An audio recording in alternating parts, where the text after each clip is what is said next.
అందరికి నమస్కారం. హిందూపూర్లో అసలు ఏం జరుగుతోంది?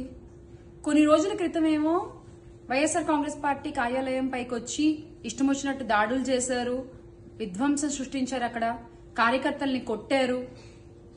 ఆ తర్వాత మళ్ళీ మన పార్టీ నాయకుల మీదే కేసులు పెట్టారు. నిన్నటికి నిన్న చూసుకుంటే excise department CI Lakshmi Durgaiah గారేమో మన వైఎస్ఆర్ కాంగ్రెస్ పార్టీ లీడర్ ప్రశాంత్ గౌడ్ మీద అక్రమంగా కేసు పెట్టారు. అంటే ఇది అక్రమ కేసు అని నేను ఇంత గట్టిగా ఎందుకు వాదిస్తున్నాను, ఎందుకు చెప్తున్నాను అంటే ఆయన వాయిస్ రికార్డ్ ఒకటి మీరు వినొచ్చు, చూడండి. ప్రశాంత్ ప్లీజ్ అబ్బా, నన్ను అయితే క్షమించు, రెండు చేతులు ఎత్తి మొక్కుతున్నా క్షమించు, ఇంకా అంతకంటే నేనేం చేయలేను ప్రశాంత్, ప్లీజ్ ప్రశాంత్. ఎవరో చేస్తే దానికి ఎవరో ఎక్కడి నుంచో చేస్తూ నన్ను బలి చేస్తున్నారు. అది అవును సార్. అంటే ఇప్పుడు నా మీద అంటే మామూలుగా కేసు పెట్టమని చెప్పారా మీకు? ఏమని? అసలుకి నేను మీరు కలిసిందే లేదు కదా సార్, ఏమని పెడతారు సార్? ప్రశాంత్ నాకు ఇంకా ఏం చెప్పాలో అర్థం కావట్లేదు ప్రశాంత్.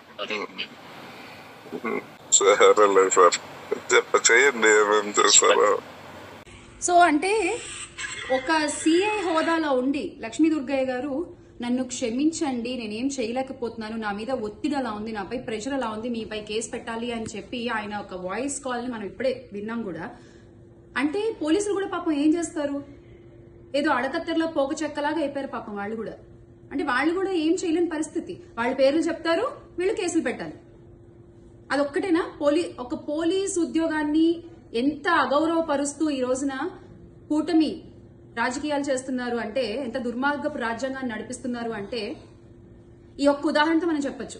ఇంత జరుగుతున్నా కూడా హిందూపూర్ ఎమ్మెల్యే గారు గౌరవ నందమూరి బాలకృష్ణ గారు ఎందుకు మాట్లాడట్లేదు, ఎందుకు ఆయన స్పందించట్లేదు?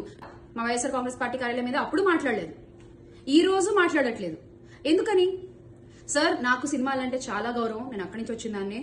దో you are busy in your movie promotions, ఇది కూడా మీ డ్యూటీయే కదా సార్, ఇది కూడా మీ డ్యూటీయే కదా, మీరు ఎమ్మెల్యేగా ఉన్నారు కదా ఆ కాన్స్టిట్యున్సీకి, మీరు మాట్లాడాలి కదా. మీ పిఏనే ఎక్సైజ్ సిఐ మీద ఒత్తిడి తెచ్చి ఇలా అక్రమంగా కేసులు పెట్టిస్తున్నారు అన్న విషయం మీకు తెలుసు, అన్న విషయం అందరికీ తెలుసు.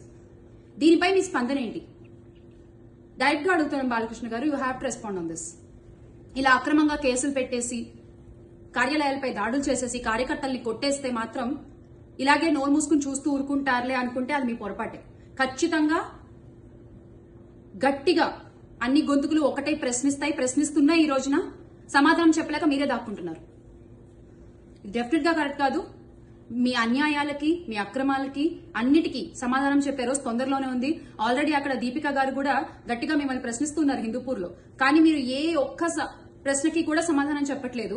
దీన్ని మౌనం అర్ధాంగీకారం అనుకోవాలా? అంటే మేము తప్పు చేసామని మీరే ఒప్పుకుంటున్నారా, లేకపోతే ఎలా తీసుకోవాలి దీన్ని? దయచేసి ఇప్పటికైనా మీరు బయటకు వచ్చి మీ పిఎల్ని, మీ యొక్క టీం ఏదైతే ఉందో దాన్ని కంట్రోల్లో పెట్టుకుంటారని ఆశిస్తున్నాము. డెఫినెట్ గా ఇలాగే మీ అన్యాయాలు కొనసాగితే మాత్రం వైఎస్ఆర్ కాంగ్రెస్ పార్టీ కార్యకర్తల రియాక్షన్ కూడా వేరేలా ఉంటుందేమో.